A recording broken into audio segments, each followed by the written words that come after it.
सब कुछ महंगा हो गया, सब कुछ महंगा हो गया, मगर माचिस आज भी 1-2 रुपये पर ही रुकी है, क्योंकि आग लगाने वालों की ज़्यादा कीमत नहीं होती है। वक्त के साथ सब बदल जाता है, वक्त के साथ सब बदल जाता है। पुराने ज़माने में जिसे ठेंगा कहते थे, उसे ही आज लाइक कहा जाता है, उसे ही आज लाइक कहा जाता है। समय के साथ चीज़ें बदलती हैं, और जो समय के अनुसार चलता है वो बुद्धिमान कहलाता है।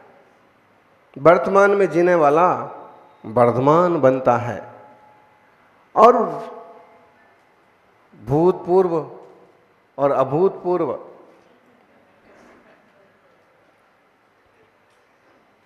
सोचता रह जाता है। वैसे निमंत्रण तो आपने सही दिया कि भगवान का कल महामंगलाभिषेक है, और एक ग्रुप बनाया है कि हर रविवार को नई नई जिनालय में जाकर के और भगवान जिनेश्वर की मंगल अभिषेक किए जाएंगे।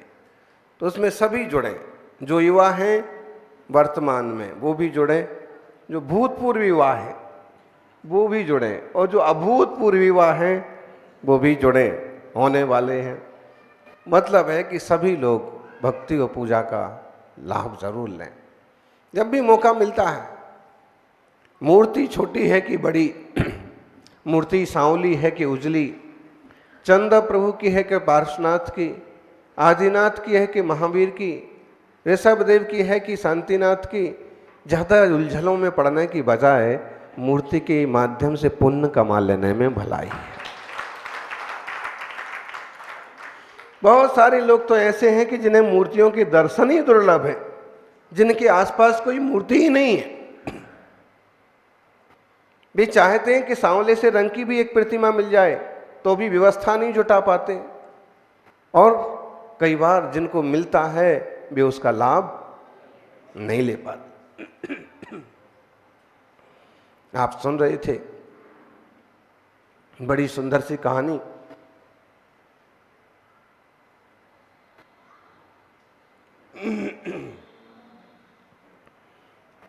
पिता और गुरु किस ढंग से सोचते हैं, और ये भी उतनी बड़ी सच्चाई है कि गुरु का जिनके सर पर हाथ होता है, गुरु का जिनके सर पर हाथ होता है, उनका दुनिया में हमेशा ऊंचा माथ होता है।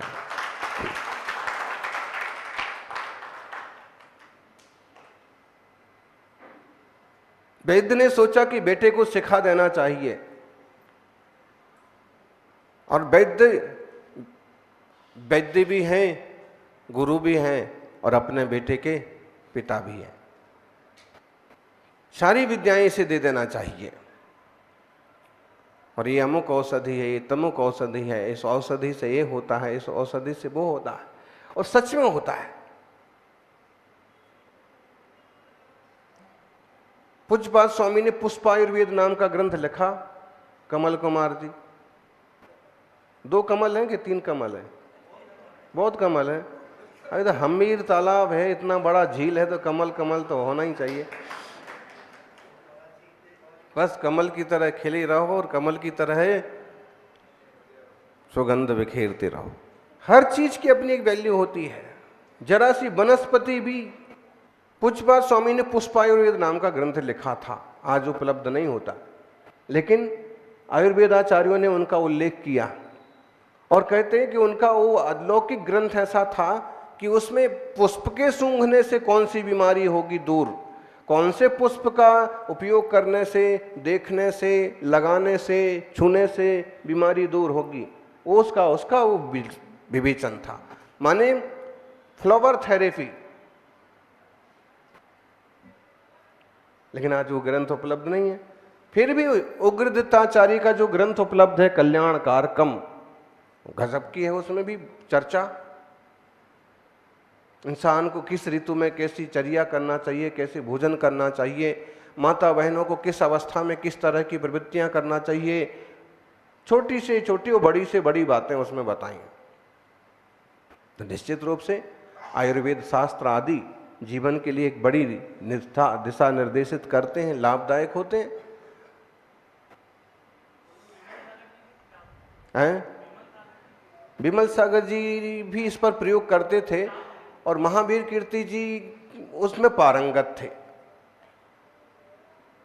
आचार्य महाराज के जीवन का एक प्रसंग है कि काफी तेज सिर दर्द हो रहा था और प्रवचन करने की भी क्षमता नहीं थी।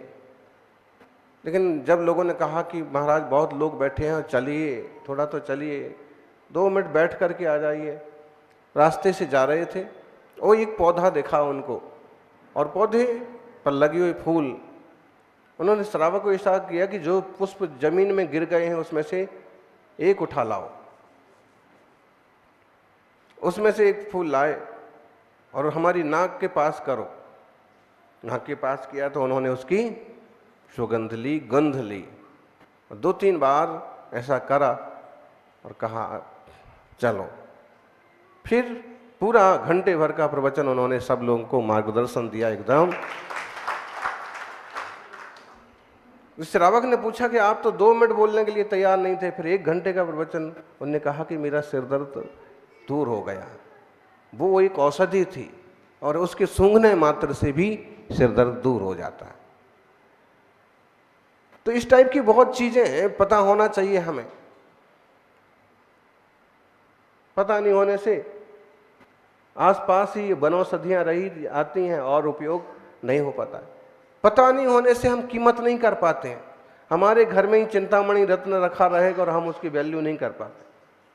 पता नहीं होने से मालूम पड़ा रिद्धिधारी मुनिराज आकर के चले गए और हम देखते रह गए। मालूम पड़ा एक बड़ा अवसर हमारे हाथ से निकल गया और हम जब मालूम पड़ा असलियत तो फिर पछताते रह गए। तो इस टाइप की चीजें बहुत बार होती हैं, चाहे वो औषधियां हों चाहे अवसर हों। सौभाग्यशाली हो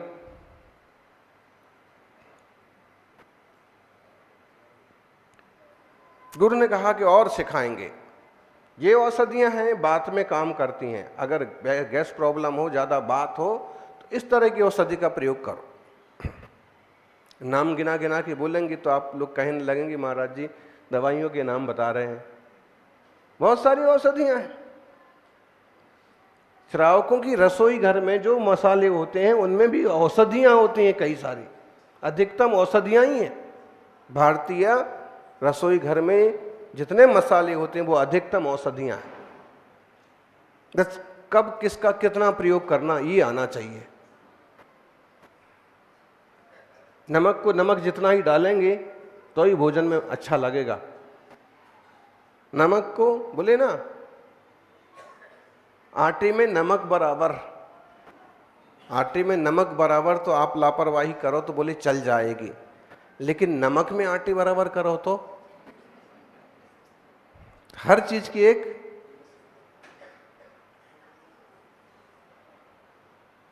बोले बिना नमक के भोजन अच्छा नहीं लगता है।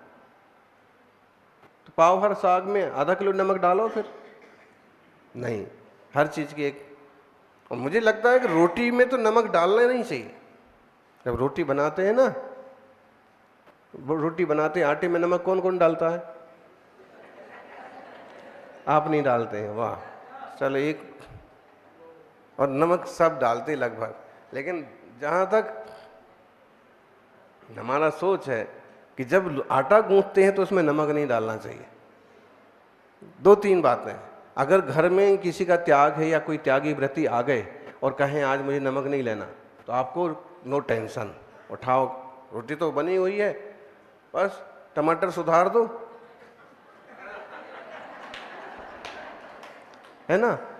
एक बात। दूसरी बात है, अब क्या बोलेंगे, प्रवचन हो रहा है कि दूसरी बात है कि नमक डालने से कई बार पानी भी खारा हुआ और नमक भी डाल गया तो उसमें खारापन दोगुना आ जाएगा। दूसरी बात। तीसरी बात है कि कई बार नमक डालने से उसमें चमचोइलापन भी आता है, उसमें थोड़ा चिक्कणता बढ़ जाती है, और फिर उसमें रोटी की जो वो होती है ना सॉफ्टनेस, वो कम हो जाती है। दिस इज माई थिंकिंग भी बोल सकते हैं। मतलब है कि रोटी वही है, लेकिन एक व्यक्ति ने इस ढंग से तैयार की है कि सब लोग रुचि से सादी रोटी खाना पसंद करते हैं, और किसी के हाथ से ऐसी तैयार हो कि किसी पूरी भी बना दी तो भी, पराठा भी बन गए तो भी रुचता नहीं, यार ये मजा आनंद नहीं आ रहा। मतलब है कि दुनिया में चीजें बहुत सारी हैं, इन सबों का उपयोग करने का ठीक ठीक ढंग आ गया तो आनंद हो जाता है, और उपयोग करना ना आया तो वही चीजें दुख में कारण बन जाती। वही चीजें, वही सामान रहेगा, लेकिन वो आपको एंजॉय नहीं करेगा, आपको अच्छा नहीं लगेगा, आपके प्रति लोग आकर्षित नहीं होंगे। चाहे और चीजें लो, आप भक्ति है आपकी, भक्ति के टाइम पर हो तो अच्छी लगेगी, लेकिन महाराज जी सामाजिक में बैठे और तुम भैया वृत्ति करने लग जाओ, उनको गर्मी लग रही है और भीड़ इकट्ठी कर लो सब तरफ से,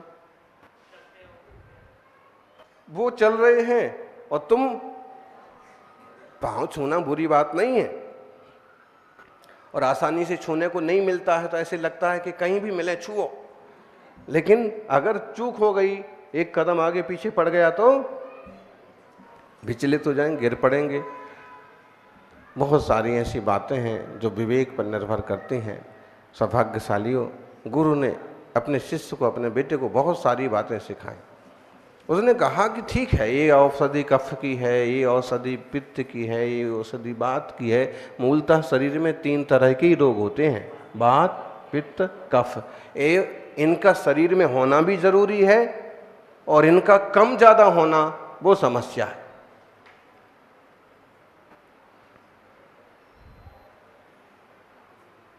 समाज में सब तरह के लोग होना जरूरी भी हैं, लेकिन वो कम ज्यादा हो जाएं तो फिर समस्या। एक लिमिटेड हो सब जगह।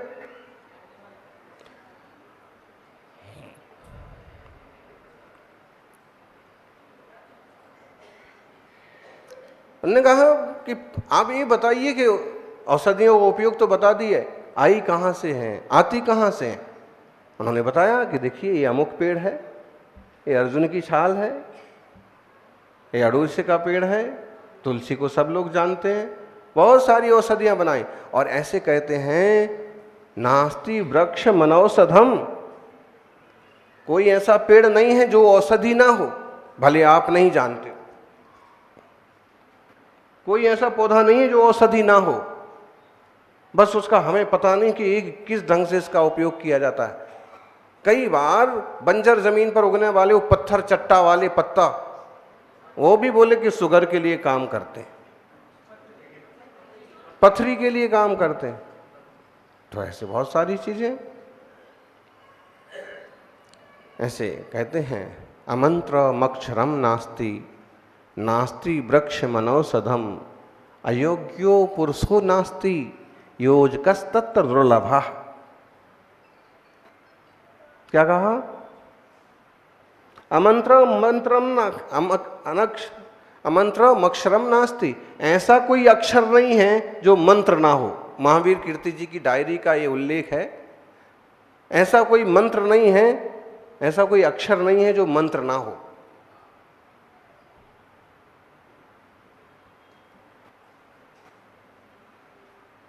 प्रत्येक अक्षर मंत्र है। नमोकार मंत्र तो महामंत्र है, इसलिए अक्षरों का दुरुपयोग नहीं करना चाहिए। बसंत में भी संत छुपा हुआ है, और कमल में भी। भाई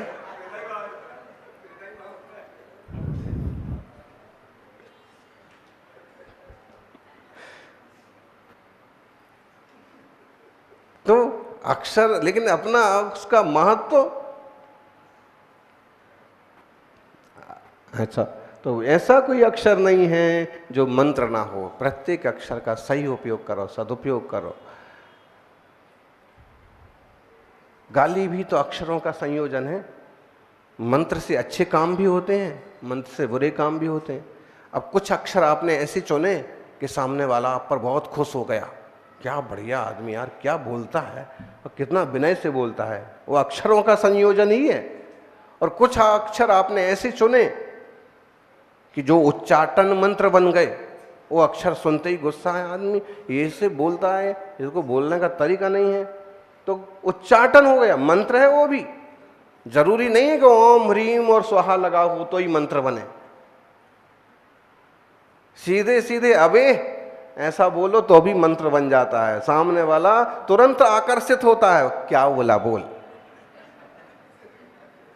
ये अक्षर मंत्र हैं, बिना ऐसा कोई अक्षर नहीं है जो मंत्र नहीं हो। जादू, जैसे अभी एक शब्द चलता है लव यू वाला,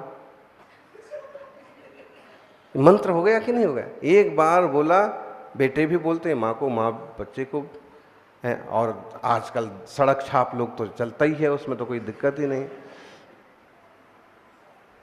कुछ भी, मैं आपके प्रति बहुत विनय रखता हूं, आई रिस्पेक्ट यू। तो ये कितना अच्छा लगता है कि मतलब कि पापा को सुन के, बड़ों को सुन के कि यार बेटा इतना बड़ा होने के बाद भी। तो ये अक्षर अक्षर अपने आप में मंत्र होते हैं। अक्षरों का कभी भी, अक्षरों का भी एक स्वाद होता है। अभी एक भी सुना है आपने, भावनाओं से दवाइयां ज्यादा काम करती हैं। आजकल जो डॉक्टर चीरा फाड़ी कर दिया, ये दवाई लिख दी, वो दवाई, महीनों लग जाते हैं लाइन पर आते आते। लेकिन आयुर्वेद कहिए या जो भावना से जुड़ी चीजें होती हैं ना, जल्दी चीजें ठीक होती हैं, असर पड़ता है। जैसे रसोई के मसालों का स्वाद होता है ना, ऐसे भी भावनाओं का और अक्षरों का भी स्वाद होता है। इसलिए कभी भी किसी को परोसना है तो पहले जैसे रसोई चख लेते हैं, ऐसे ही चख करके अक्षर परोसना चाहिए। अगर उन शब्दों का स्वाद आपको अच्छा ना लगे तो किसी को मत परोसो, दूसरे को भी अच्छा नहीं लगेगा। नास्ति वृक्ष मनौषधम, बिना औषधि का कोई वृक्ष नहीं है। हर वृक्ष कोई ना कोई औषध है। अयोग्य पुरुषो नास्ति, दुनिया में ऐसा कोई आदमी नहीं है जो अयोग्य हो, चाहे लंगड़ा, लूला, गाना, भेड़ा, गुस्सैल, निंदा करने वाला कैसा ही भी हो, लेकिन ऐसा कोई आदमी नहीं है जो अयोग्य हो। योजकस तत्र दुर्लभा, उसकी योजना करने वाला दुर्लभ हो सकता है। क्या? अक्षरों की संयोजना करने वाला दुर्लभ है, इसलिए अक्षर मंत्र का काम नहीं कर रहे। वृक्षों को पहचान नहीं पा रहे, इसलिए वृक्ष औषधि का काम नहीं कर रहे, पौधे पत्ते औषधि के काम नहीं आ रहे। और आदमी को ठीक जगह जोड़ नहीं पा रहे हैं,